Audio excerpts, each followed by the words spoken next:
First year के students, chemistry के second lecture के साथ मैं हूं काज़िम खान। आज आप लोगों को केमिस्ट्री का जो सेकंड लेक्चर मैंने पढ़ाना है वो है मॉलिक्यूल। स्टूडेंट्स, मैंने आपको प्रीवियस लेक्चर में एटम के बारे में बताया था, एटम के कंप्लीट इंट्रोडक्शन को डिस्कस किया था हम लोगों ने, और उसके बाद हमने एविडेंस ऑफ एटम को डिस्कस किया था। आज हम जो नेक्स्ट टॉपिक है मॉलिक्यूल को डिस्कस करेंगे, और इसके बाद हम आयन को डिस्कस करेंगे, और इसके बाद हम मॉलिक्यूलर आयन और रिलेटिव एटॉमिक मास को डिस्कस करेंगे। अब स्टूडेंट्स, मैं आप लोगों को बताता चलूं कि मॉलिक्यूल क्या चीज़ है। देखिए, एटम भी स्मॉलेस्ट पार्टिकल है और मॉलिक्यूल भी स्मॉलेस्ट पार्टिकल होता है। फ़र्क ये है कि एटम आज़ादाना तौर पर अपना वजूद बरकरार नहीं रख सकता, जबकि मॉलिक्यूल आज़ादाना तौर पर अपना वजूद बरकरार रख सकता है। मैं अब आपको इसकी प्रॉपर डेफिनेशन बताता चलूँ। अब मैं मॉलिक्यूल की डेफिनेशन बता रहा हूँ। A molecule is the smallest particle, molecule smallest particle of a pure substance, किसी भी प्योर सब्सटेंस का, विच कैन एग्जिस्ट इंडिपेंडेंटली, जो कि आज़ादाना तौर पर अपना वजूद बरकरार रख सकता हो, मॉलिक्यूल कहलाता है। अब स्टूडेंट्स, ये जो मॉलिक्यूल है ये एक या एक से ज़्यादा एटमों से मिलकर बनता है। आप कह सकते हैं कि इट मे कंटेन वन और मोर एटम्स, एक या एक से ज़्यादा एटम्स पर मुश्तमिल होता है।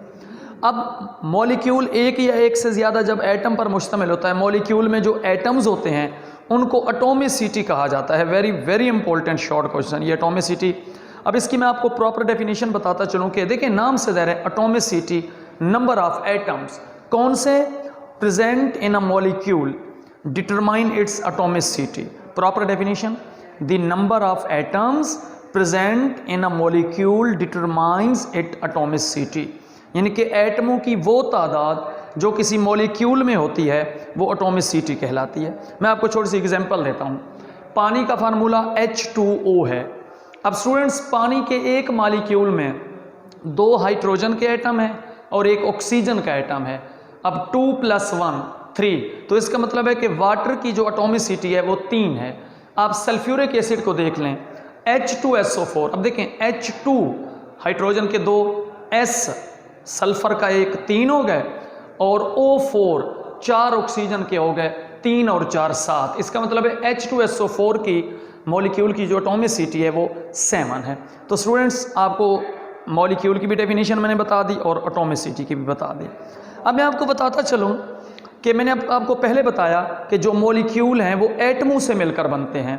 अगर किसी मॉलिक्यूल में एक एटम, यानी कि एक एटम से मिलकर बना हो, वो मोनो एटॉमिक मॉलिक्यूल कहलाएगा। मोनो एटॉमिक मॉलिक्यूल, और molecule which contain one atom is called mono atomic molecule. जिस तरह बेटा हीलियम, नियोन, आर्गोन वगैरह नोबल गैसेस जो हैं वो सिंगल एटम की शक्ल में अपना वजूद बरकरार रखती हैं, तो वो मोनो एटॉमिक मॉलिक्यूल हैं। उसके बाद है डाई एटॉमिक मॉलिक्यूल। नाम से ज़रा डाई का मतलब 2 होता है। A molecule which contain 2 atoms, जिसमें 2 एटम हो, जिस तरह H2 है, हाइड्रोजन के देखें 2 एटम है, O2 है, Cl2 है। इसी तरह ट्राई एटॉमिक, ट्राई का मतलब 3 होता है। और मॉलिक्यूल विच कंटेन 3 एटम, ऐसा मॉलिक्यूल जो 3 एटम पर मुश्तमिल हो, वो ट्राई एटॉमिक मॉलिक्यूल होता है। इसके बाद होमो एटॉमिक मॉलिक्यूल, होमो का मतलब सेम होता है। आप इसमें कह सकते हो कि molecule of elements may contain 1, 2 और मोर type, same type of atom, जो एक जैसे, यानी कि 1, 2 या इससे ज़्यादा लेकिन सेम टाइप ऑफ एटम्स पर मुश्तमिल हो, वो होमो एटॉमिक है। जैसे P4S8 O2 O3। उसके बाद है हेट्रो एटॉमिक मॉलिक्यूल। बेटा, हेट्रो एटॉमिक मॉलिक्यूल वो मॉलिक्यूल होते हैं जो different kinds of atoms, different kind of atoms, जो मुख्तलिफ एटमों से मिलकर बनते हैं, वो हेट्रो एटॉमिक मॉलिक्यूल हैं। उसके बाद है पॉली एटॉमिक मॉलिक्यूल। नाम से ज़रा लार्ज, पॉली का मतलब लार्ज होता है। ऐसे मॉलिक्यूल जो लार्ज यानी कि ज़्यादा एटम पर मुश्तमिल होते हैं, जिस तरह C6H12O6 हो गया, H2SO4 हो गया, ये पॉली एटॉमिक मॉलिक्यूल। अब देखें स्टूडेंट्स, आप लोगों ने मॉलिक्यूल की डेफिनेशन पढ़ी, एटॉमिसिटी की डेफिनेशन पढ़ी, mono atomic molecule, di atomic molecule, tri atomic molecule, homo atomic molecule, heteroatomic molecule और पॉली एटॉमिक मॉलिक्यूल की डेफिनेशन और एग्जाम्पलें डिस्कस की। अब मैं आपको बताता चलूँ कि जो मॉलिक्यूल का साइज होगा वो अंडरस्टूड है कि एटम से बड़ा होगा। क्यों?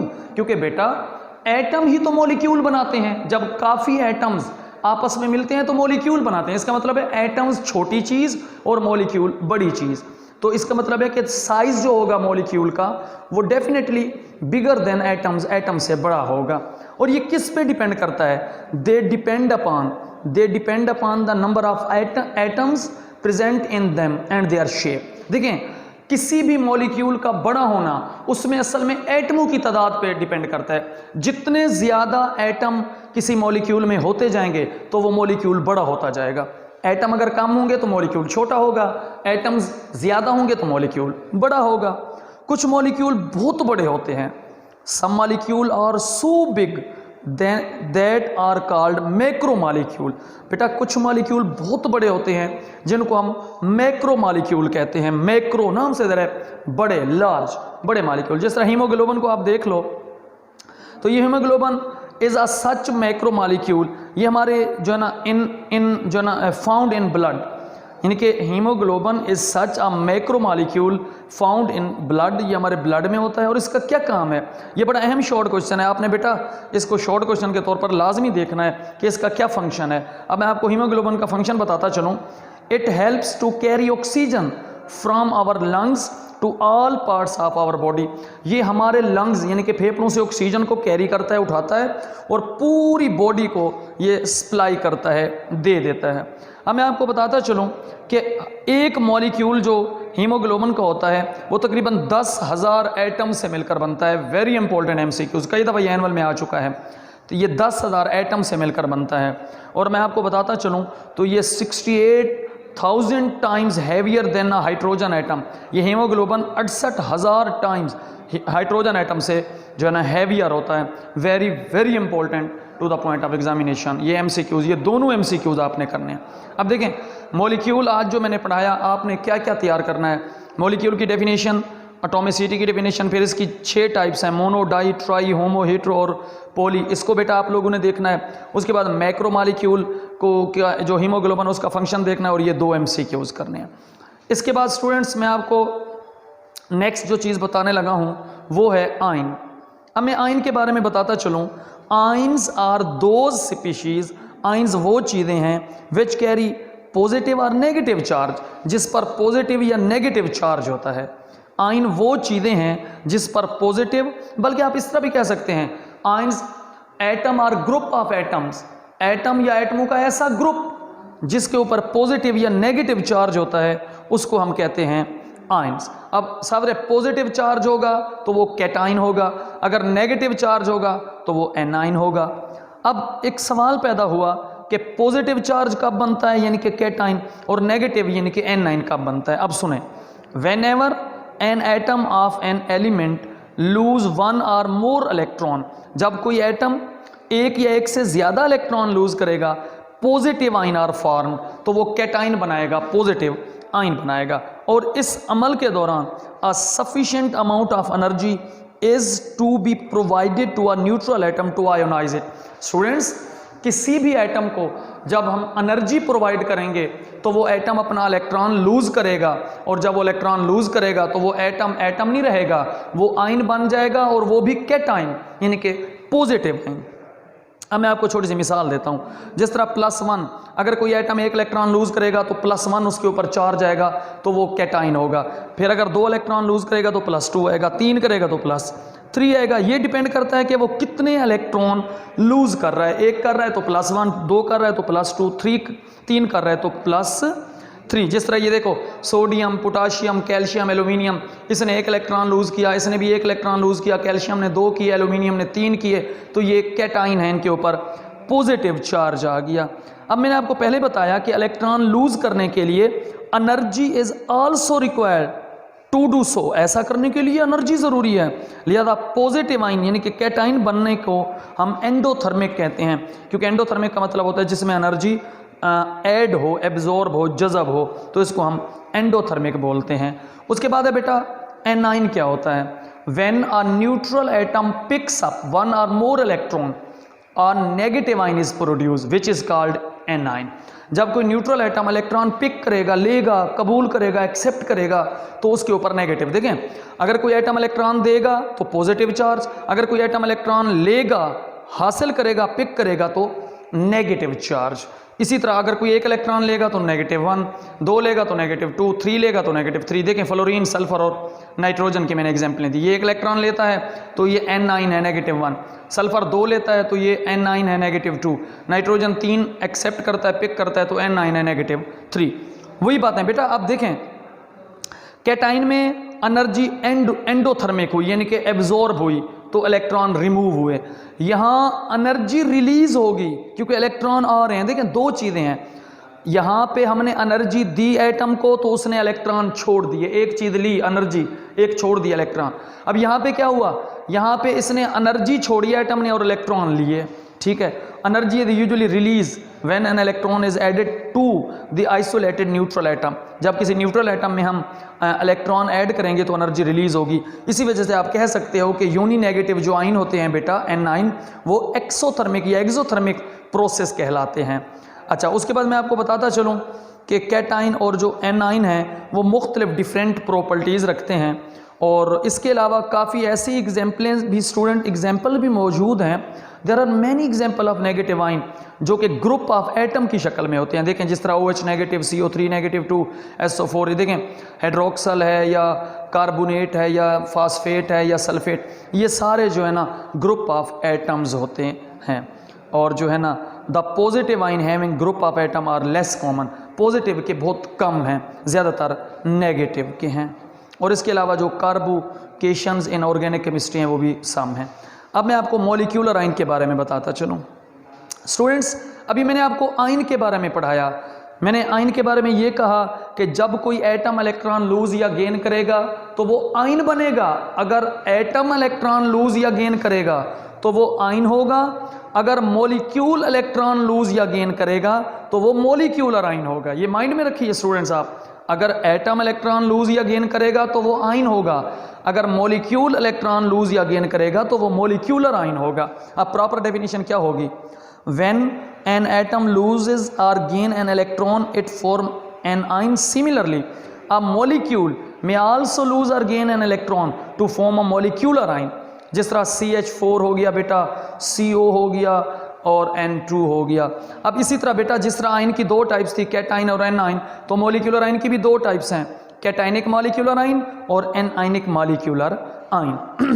कैटाइनिक मॉलिक्यूलर आइन वो होते हैं जिनके ऊपर पॉजिटिव चार्ज हो, और एनाइनिक मॉलिक्यूलर वो होते हैं जिनके ऊपर नेगेटिव चार्ज हो। जो कैटाइनिक मॉलिक्यूलर आइन होते हैं बेटा are more abundant than anionic, cationic ज़्यादा होते हैं। उसकी वजह, अब हम इनका जनरेटेड, ये कैसे जनरेट होते हैं, very very important short question अक्सर पेपर में आता है कि वो क्यों ज़्यादा होते हैं। तो बेटा दीज आइन can be generated by passing high energy electron beam और या अल्फा पार्टिकल या एक्सरे थ्रू अ गैस। जब हम किसी गैस में से तीन चीज़ों में से कोई सी एक, मसलन एक्सरे हो गया, अल्फा पार्टिकल हो गया या इलेक्ट्रॉन की लहरें, बीम्स हो गई, जब वो किसी गैस में से गुजारेंगे तो वो क्या करेंगे? वो गैस को ब्रेक डाउन कर देंगे और फिर मॉलिक्यूलर आइन बन जाएगा, ऑब्टेन हो जाएगा। यानी कि the break down of molecular ion obtain from the neutral product can give important information about their structure. वो फिर बात का मसला है कि हम उससे क्या मालूमात जो है ना लेते हैं। उसके बाद है रिलेटिव एटॉमिक मास। नीचे देखिए मैंने कार्बन 12 लिखा। आप जानते हो कि कार्बन के 3 आइसोटोप्स होते हैं, कार्बन 12, कार्बन 13 और कार्बन 14। अब रिलेटिव एटॉमिक मास असल में किसी भी एलिमेंट के एक एटम का मास होता है जिसे कार्बन 12 के साथ कंपेयर करके निकाला जाता है, मवाजना करके निकाला जाता है। इसकी प्रॉपर डेफिनेशन आप क्या करेंगे शॉर्ट क्वेश्चन के लिए? Relative atomic mass is the mass of an atom of an element as compare to the mass of an atom of carbon taken as 12। तो इसका जो यूनिट है वो बेटा AMU एटॉमिक मास यूनिट है, यानी कि रिलेटिव एटॉमिक मास को जो जाहिर किया जाता है वो AMU एटॉमिक मास यूनिट में किया जाता है। जिस तरह कार्बन का, कार्बन 12 स्केल पे अगर आप देखें तो कार्बन का जो मास है, रिलेटिव एटॉमिक मास है, वो 12 है। इसी तरह हाइड्रोजन का 1.008 AMU है। तो अब सवाल एक पैदा हुआ, बेटा मैंने आपको पहले भी बताया था कि हमने फ़र्ज़ क्यों किया, कार्बन 12 के साथ कंपैरिजन क्यों किया, क्योंकि एटम के जो मासेज हैं वो एक्सट्रीमली स्मॉल हैं और हमारे पास कोई ऐसा बैलेंस, कोई ऐसा मेथड नहीं जो इतने एक्सट्रीमली स्मॉल को जो है ना मालूम कर सके। That is why we use the relative atomic mass unit scale. अब आपसे कोई भी पूछे कि हम relative atomic mass unit scale क्यों यूज़ करते हैं, तो आप कहेंगे the masses of the atoms are extremely small, we do not have any balance to weigh such an extremely small masses, that is why we use the relative atomic mass unit।